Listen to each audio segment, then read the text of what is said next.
Avec cette vidéo, découvre le haricot azuki. Il te dit quelque chose? C'est une belle perle rouge carmin tranchée par son germe blanc. Il est essentiellement consommé sous une forme sucrée qui rappelle la châtaigne, mais en plus rafraîchissant.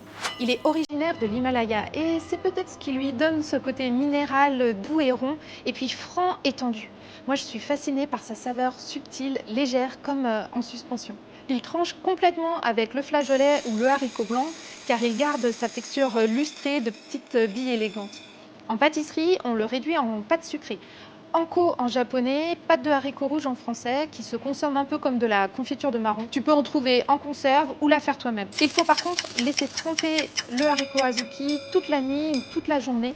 Il pourrait être ensuite cuit dans de l'eau pendant 40 minutes. Tu montes à ébullition et puis tu baisses le feu pour atteindre un frémissement.